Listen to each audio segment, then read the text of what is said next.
Most people never reject Jesus. They simply never meet the one he actually was, because what they were handed was a version edited for order, safety, and control. From childhood, many were taught that following Jesus meant attending a building weekly, listening quietly, obeying authority, and waiting patiently for heaven. This teaching did not come from Jesus himself, but from what became necessary once his message spread beyond small circles into empires and institutions. No one sat you down and explained this difference, so you assumed the structure was the message and the rituals were the path. You were told salvation was something you received later, after death, if you behaved correctly and believed the right statements now. But Jesus never described salvation as a future reward handed out by an organization. He described it as a present reality discovered within. The tragedy is not that the church lied outright, but that it quietly shifted emphasis away from what could not be managed at scale. Internal transformation cannot be standardized, scheduled, or supervised, so it was slowly replaced with attendance, agreement, and compliance. This shift happened so gradually that most believers never realized they were practicing something different from what Jesus taught. By the time Christianity became a religion, the way of Jesus had already been reorganized into a system that could govern crowds. And once a system exists, it must justify itself, protect itself, and place itself at the center of access to the divine. This is why the most radical teachings of Jesus were preserved in text but softened in practice and sidelined in emphasis. You can read the words, yet never be invited to take them literally, because literal obedience would dismantle the structure. Jesus did not come to build an institution. He came to awaken individuals, and those two goals do not always coexist peacefully. An awakened person does not require permission to pray, forgive, love, or access God, and that threatens organized authority. So over time, authority became sacred, leaders became mediators, and access became conditional. None of this required conspiracy. It required only practicality and fear of chaos. Large groups cannot be organized around silence, solitude, and inner work. They must be organized around shared external behaviors. But Jesus never taught shared behaviors as the foundation. He taught shared consciousness. This is why his most important instructions were given privately, quietly, and often away from crowds. In Matthew chapter 6, Jesus did something no institution can afford to emphasize as central. He said that when you pray, you should go into your room, close the door, and pray to your Father who is unseen. This single instruction removes buildings, removes intermediaries, removes performance, and removes supervision. Prayer, as Jesus described it, is hidden, personal, direct, and unobservable. Nothing about this instruction supports a system that requires visibility, leadership, or public validation. If taken seriously, it renders religious professionals optional rather than essential. This teaching was never erased from Scripture, but it was quietly removed from the center of spiritual life. Instead, gathering became central, services became sacred, and attendance became a measure of faith. What Jesus described as private relationship became institutional participation. And once participation replaces transformation, spirituality becomes manageable. You were never told that the most important moments in following Jesus happen when no one is watching. You were trained to associate God with places, times, and leaders, rather than awareness and alignment. This conditioning was so effective that solitude now feels unspiritual to many believers. Silence feels uncomfortable, because it offers no instruction, no approval, and no distraction. Yet silence was where Jesus consistently withdrew to commune with God. He did not retreat to sanctuaries. He retreated to mountains, wilderness, and lonely places. This pattern was not symbolic, it was instructional. Jesus was demonstrating that access to God is not mediated by environment, ritual, or rank. But once millions followed his name, solitude could no longer be the center. Crowds require coordination, and coordination requires authority. Authority eventually demands obedience, and obedience reshapes the message. This is how the way of Jesus became a religion about Jesus. The difference seems small at first, but its consequences are enormous. A way invites imitation. A religion demands devotion. A way transforms from the inside out. A religion regulates from the outside in. Jesus never asked for devotion to an institution. He asked for a transformation of being. He did not recruit followers to preserve a structure. He called people to lose their old selves. But losing the self cannot be organized, measured, or certified. So the institution shifted the focus to belief, because belief is countable. If you can say the right words, you can be classified, included, and managed. Jesus never asked people what doctrines they accepted before calling them to follow him. He asked them to leave, to change, to forgive, to release fear, and to trust deeply. These instructions cannot be enforced, only chosen. The version of Christianity most people inherit emphasizes safety over truth. It offers comfort instead of clarity, certainty instead of transformation. And comfort is easier to maintain than awakening. Awakening disrupts loyalties, challenges authority, and demands personal responsibility. A comfortable believer needs guidance. An awakened one needs honesty. Jesus consistently offered honesty, even when it cost him followers. When crowds gathered only for miracles and bread, he spoke harder truths and many left. He never chased numbers, he cultivated depth. This is why his message survives best in those willing to sit with discomfort. The version of Jesus given to you may have kept you compliant, but it did not keep you awake. And this is not an accusation. It is an invitation to distinguish between what Jesus taught and what was later built around his name. An invitation to choose clarity over comfort, depth over familiarity, truth over tradition. The question is no longer whether the institution was necessary. The question is whether you are ready to return to the instruction instead of the structure.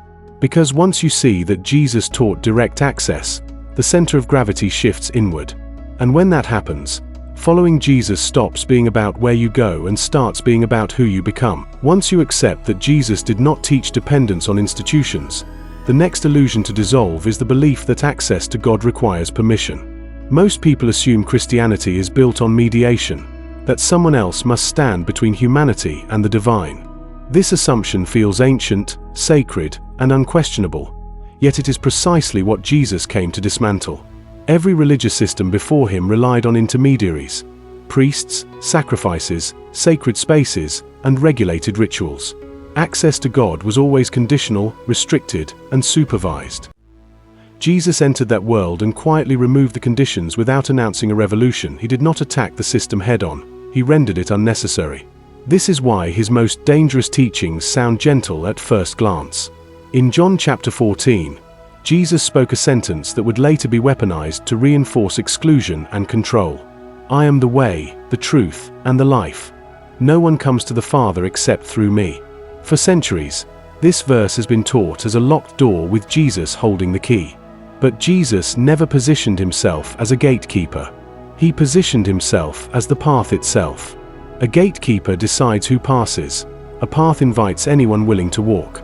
The verse does not say access is granted by religious officials acting on his behalf. T does not say authority must approve your approach to God. T says the way is through him, and then it explains what that means. Later in the same chapter, Jesus removes all ambiguity. He says, on that day you will realize that I am in my Father, and you are in me, and I am in you. This is not intercession, this is union. Intercession maintains distance, union eliminates it.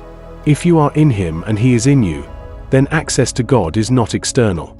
It is internal, immediate, and continuous. No ritual can improve it, and no authority can block it. This single statement collapses the entire logic of spiritual mediation. Yet it is rarely treated as foundational. Instead, Christianity was structured as if Jesus never said it. The church preserved the words but built systems that contradicted their implication. Because if union is real, permission becomes irrelevant. If Christ is within, authority shifts from institution to awareness. And awareness cannot be controlled. So the teaching of union was acknowledged intellectually but avoided practically. People were encouraged to believe Jesus lived 2,000 years ago, not within them now. They were taught to look upward and outward instead of inward and present. Union was turned into theology instead of experience. This preserved hierarchy while appearing faithful to Scripture. Jesus never taught people to reach God through him by appealing to him. He taught them to reach God by becoming aligned with what he embodied. The phrase "through me" was never meant to establish dependence. It was meant to describe alignment. To come through him is to come through the way he lived, perceived, and loved. That way cannot be delegated. No one can walk it for you. This is why Jesus never offered formulas for forgiveness or prayer that required supervision. He offered instructions that assumed direct access. When he forgave sins, he did not consult authority. When challenged, he did not apologize. He acted as someone who knew access was inherent, not granted. This is precisely what disturbed religious leaders. They did not accuse him of kindness or compassion. They accused him of bypassing them. Every time Jesus healed, forgave, or restored without authorization, he exposed the system. And exposure is more dangerous than rebellion. If people see they were never locked out, gates lose power.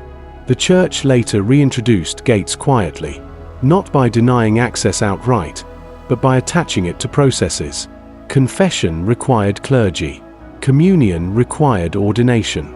Interpretation required training. Salvation required compliance.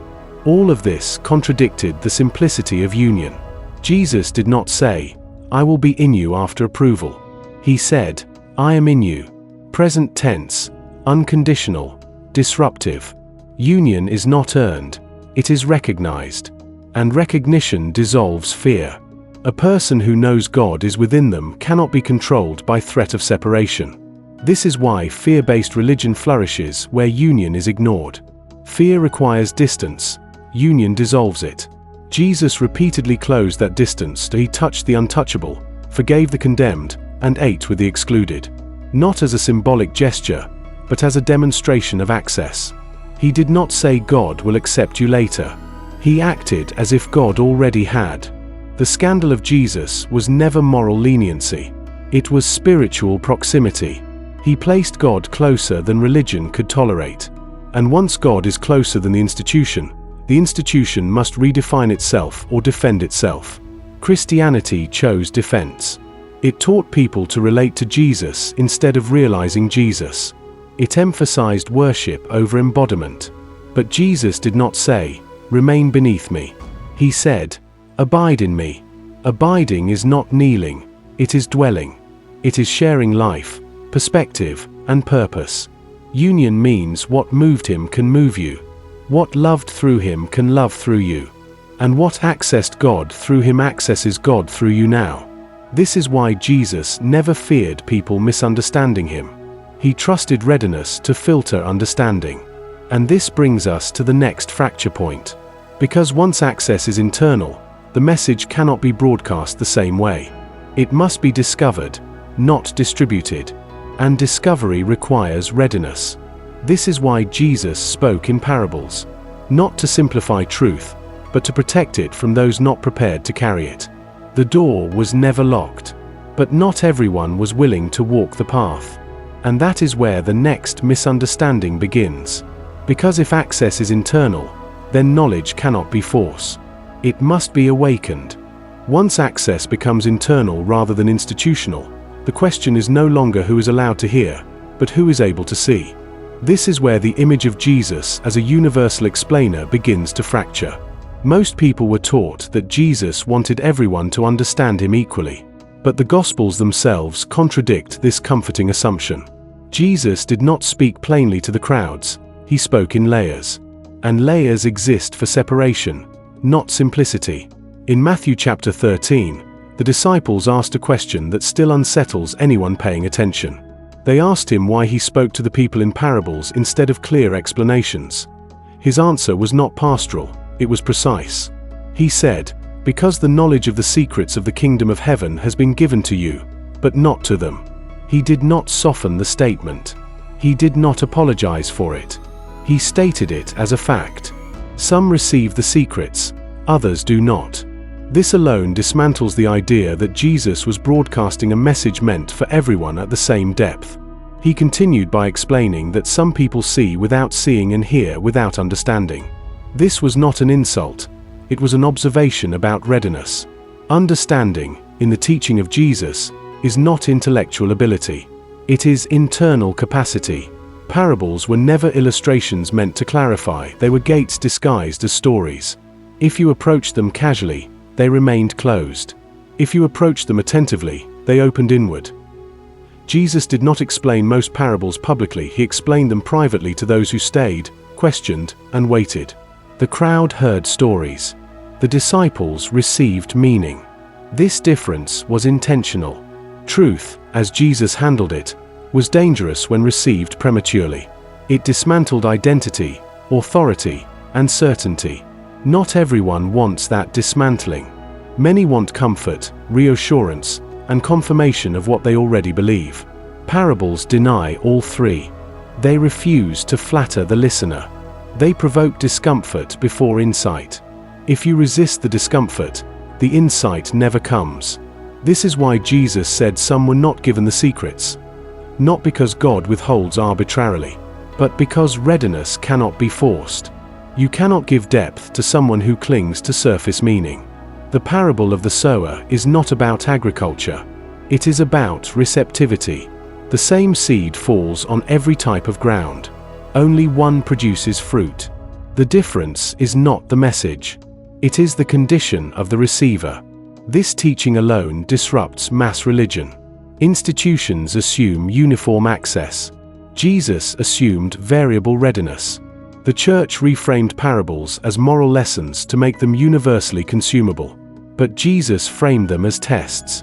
If you think the parable is about behavior, you miss the initiation. If you think it is about others, you avoided self-examination. Parables turn the listener inward or leave them unchanged. There is no middle ground. This is why Jesus often said, "He who has ears to hear, let him hear." He was not speaking poetically. He was stating a condition. Everyone has ears. Not everyone hears. Hearing, in his teaching, meant perceiving beneath words. It meant allowing the message to rearrange you. That level of openness cannot be commanded. It can only be chosen. This is also why Jesus never chased after those who walked away confused. He let them go. Not because he lacked compassion, but because truth cannot be imposed without becoming distortion. Religion prefers clarity. Jesus preferred honesty. Clear answers create agreement. Honest questions create transformation. Parables keep questions alive. They resist closure. They follow you home. They work on you when no one is teaching. This is why Jesus taught the kingdom in metaphors rather than definitions. Definitions end inquiries. Metaphors begin it.